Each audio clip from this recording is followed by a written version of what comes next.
Bonjour les amis, j'espère que vous allez tous très bien. Je suis très content de vous retrouver dans cette nouvelle vidéo dans laquelle on va parler des 3 matchs de la journée d'hier, des 3 matchs de la Coupe d'Afrique des Nations.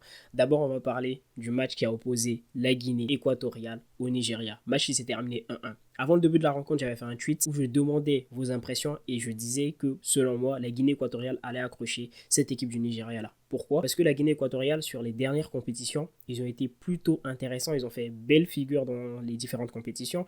Ils ont fait une demi-finale, ils ont fait 2 fois quart de finale également. Sur les 10 derniers matchs, ils sont à 5 victoires, 5 matchs nuls.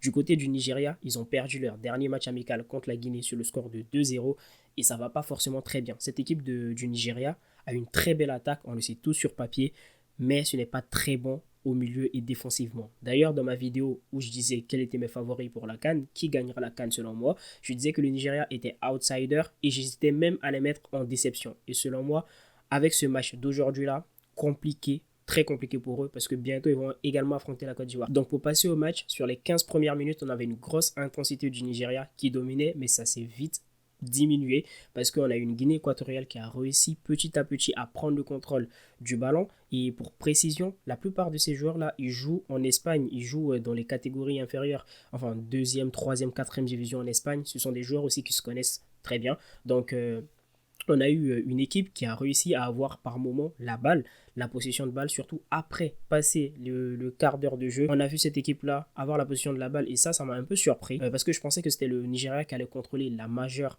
partie de la rencontre, mais non, pas forcément. On a eu plusieurs séquences, les plus belles séquences même étaient en faveur de la Guinée équatoriale là, qui elle était une équipe contrairement à cette équipe du Nigeria qui était une association d'individualité.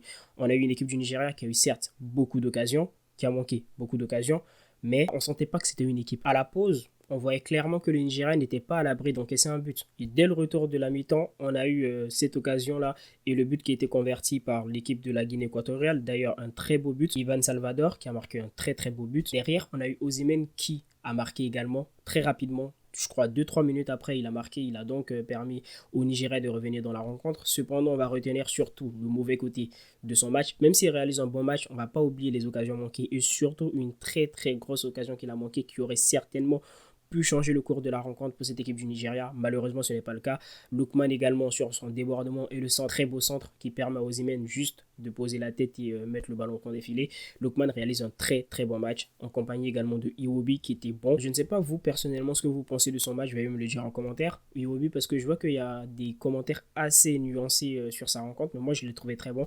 Il y a Zaidou également qui était bon offensivement, le latéral gauche, mais défensivement, c'était pas familier. Mais du côté de la Guinée équatoriale, franchement, j'ai apprécié le match du gardien de but, Iwono, qui a été énorme durant cette rencontre. Et selon moi, c'est l'homme du match en fait, parce qu'il a eu beaucoup d'interventions où il a empêché cette équipe du Nigeria là, il les a frustrés, il les a empêchés de marquer. Donc il a réalisé un très gros match.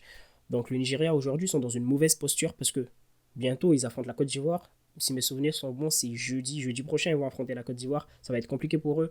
Je pense que la bataille du milieu de terrain va se jouer surtout en faveur de la Côte d'Ivoire parce qu'ils ont un meilleur milieu que cette équipe du Nigeria là. Ça risque de faire pencher la balance, mais ce match, il est quand même incertain parce que si vous avez vu le premier match de la Côte d'Ivoire, vous avez vu les erreurs défensives que cette équipe de la Côte d'Ivoire là a subies, les erreurs défensives qu'ils ont commis et qui a permis à cette équipe de la Guinée-Bissau de se procurer des occasions.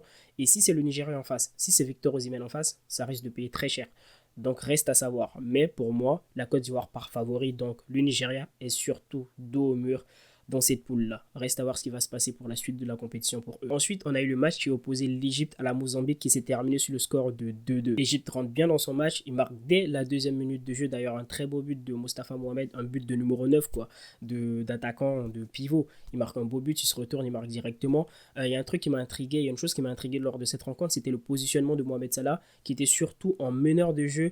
Il n'était pas ailier. Sur le papier, il était ailier, mais il jouait au milieu de terrain. C'est Zico, le numéro 25, qui occupait son rôle d'ailier, qui allait se placer du coup au poste d'ailier. Et Mohamed Salah qui était au milieu de terrain, un peu une sorte de 8 avancé, de 10, souvent de second attaquant. En fait, il avait ce rôle de milieu de terrain là. Défensivement, c'était pas lui qui faisait les efforts, c'était Zico. Mais Mohamed Salah, il était très important dans la rencontre. Il était sur tous les bons coups. Il offre même un caviar à Mostafa Mohamed où il envoie en profondeur. Malheureusement, il s'accentue le côté droit. Ça, c'était juste après le 1-0. Il s'accentue le côté droit. Du coup, il se réduit l'angle de frappe et il ne réussit pas à marquer. L'Égypte l'Égypte a eu plusieurs occasions. À un moment, il fait un ballon piqué sur le côté gauche, je ne sais plus à qui frappe, ça tape le poteau également. Et donc Mohamed Salah en fait en première mi-temps, voire même en deuxième mi-temps, il était en fait sur tous les bons coups de cette équipe de l'Égypte là. Je ne l'ai pas trouvé, il n'a pas surjoué en fait, il faisait juste ce qu'il fallait, il était très juste techniquement dans ses choix, dans ses passes, dans ses appels de balles. Il était vraiment à la création et il était très intéressant.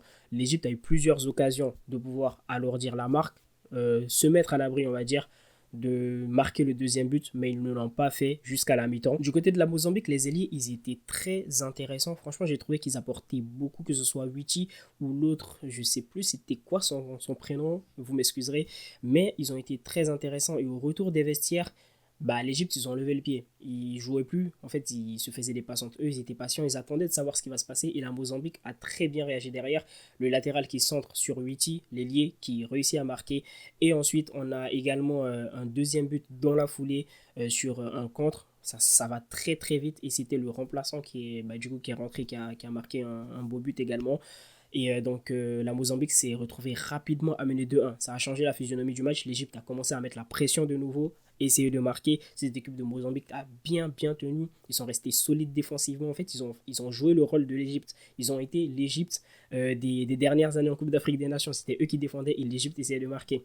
Et ils étaient très intéressants dans les sorties de balles et tout. Il y avait de belles combinaisons. Malheureusement, ils n'ont pas réussi à marquer. Et jusqu'à la fin, à la 97e minute, penalty. Malheureusement pour eux, c'est cruel pour eux, mais il y avait quand même penalty. C'est triste pour eux, bien sûr, parce qu'ils réalisent une belle rencontre. Ils n'étaient pas loin de réaliser l'exploit. Et sur une faute toute bête, parce que le joueur, il était un peu naïf sur le coup, parce que voilà, le joueur de l'Égypte, il contrôle la balle, après il lui tape. Donc franchement, il n'y a pas de polémique selon moi, c'est penalty direct. Même si au fond, je ne voulais pas qu'il y ait penalty parce qu'ils ont réalisé une belle partition. Ils étaient sur le point de réaliser un bel exploit avant l'exploit du soir du coup. Mais malheureusement pour eux, donc penalty transformé par Mohamed Salah qui lui aussi mérite bien évidemment une CAN au moins avant la fin de sa carrière. Il relance l'Égypte, il permet à cette équipe-là de repartir avec un match nul. La deuxième journée sera compliquée puisque ça sera contre le Ghana, mais du coup l'Égypte réussit à s'en sortir avec un match nul. D'ailleurs le penalty, Mohamed Salah, il a failli le manquer, hein, c'est un poteau rentrant. Il était vraiment à ça de le rater.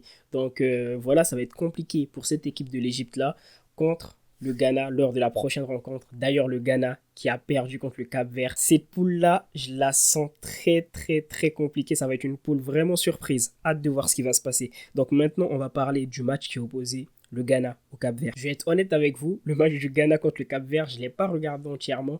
Je regardais en fait en parallèle le match du Real Madrid contre le Barça. Je pense qu'on va pas parler de ce match, on va vite le balayer parce que c'était une rouste. Donc, pour revenir sur le match du Ghana face au Cap-Vert, pour les petites séquences que j'ai pu voir en première mi-temps, puisque je regardais en même temps les deux matchs, ben, ça me paraissait être le plus beau match depuis le début de la compétition. On avait deux équipes sur le terrain en fait.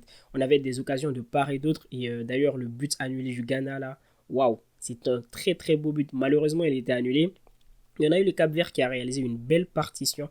Et eux, personnellement, en 2021, j'avais fait une vidéo d'ailleurs sur eux et je les trouvais très intéressants. Ils ont été plutôt bons.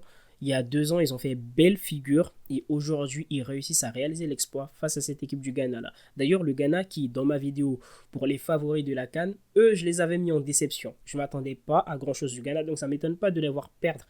En fait, c'est à la fois étonnant et à la fois non pour moi.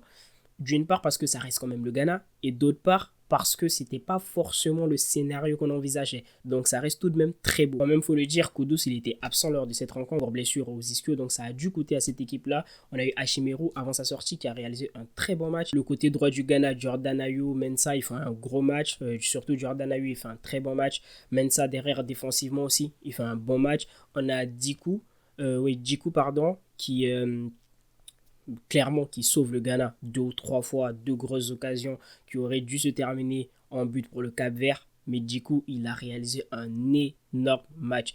Et franchement, en plus c'est lui qui marque, donc qu'est-ce que vous pouvez demander de plus? Un défenseur, il marque, il permet au Ghana de mener au score. Il permet à cette équipe-là de sauver la rencontre du coup avant les 2 buts qu'ils ont encaissés. Il sauve plusieurs occasions. Le gardien également qui était sur le coup, qui était excellent juste avant sa bourde. Et malheureusement, il réalise un bon match juste avant la bourde qui permet donc à Rodriguez d'inscrire le but qui permet au Cap-Vert la délivrance. Le Cap-Vert qui a réalisé une belle partition. Les entrées étaient excellentes du sélectionneur. Je ne connais pas son nom, mais il a fait de belles rentrées. Il a fait rentrer Bébé qui a réalisé un bon match. Mendes également et Cabral qui ont réalisé de très belles rentrées et qui ont permis aussi, qui ont contribué à la victoire de cette équipe du Cap-Vert là. Je suis très content pour eux et très content de voir leur parcours. Hâte de voir la suite du coup. Le prochain match pour eux, ça sera face à la Mozambique et ils auront l'occasion de se qualifier s'ils gagnent. Donc franchement, ça va être très intéressant et cette poule-là, elle va être très très chaude parce que le Ghana, s'ils perdent le prochain match contre l'Égypte, ils risquent de sortir. Et franchement, c'est un match qui va être très très intéressant juste pour savoir qui va prendre le large et probablement se qualifier durant cette phase de poule là. Voilà, personnellement, je ne pouvais pas parler plus du Ghana parce que j'ai pas regardé toute la rencontre dans son ensemble. Mais voilà, c'est un peu les petits points que j'ai pu tirer de la rencontre. Et j'espère que vous avez apprécié cette vidéo où j'ai essayé de parler de toutes les équipes. Et j'espère aussi avoir été le plus exhaustif possible. Donc moi, j'ai tourné cette vidéo le soir, juste avant de dormir. Donc je vous souhaite une belle journée puisque la vidéo donc va sortir à 7h. Passez une très belle journée. Et à ce soir ou demain matin 7h, surtout demain matin 7h pour parler des autres matchs de cette phase de poule là entre la Guinée, le Cameroun ou d'ailleurs je vois une surprise, je vois la Guinée faire la surprise demain et on va également parler des autres rencontres qui vont se dérouler, le Sénégal qui va affronter la Gambie et le soir on aura également le match de l'Algérie qu'on va tout débriefer le matin à 7h. Donc passez une bonne journée et prenez soin de vous.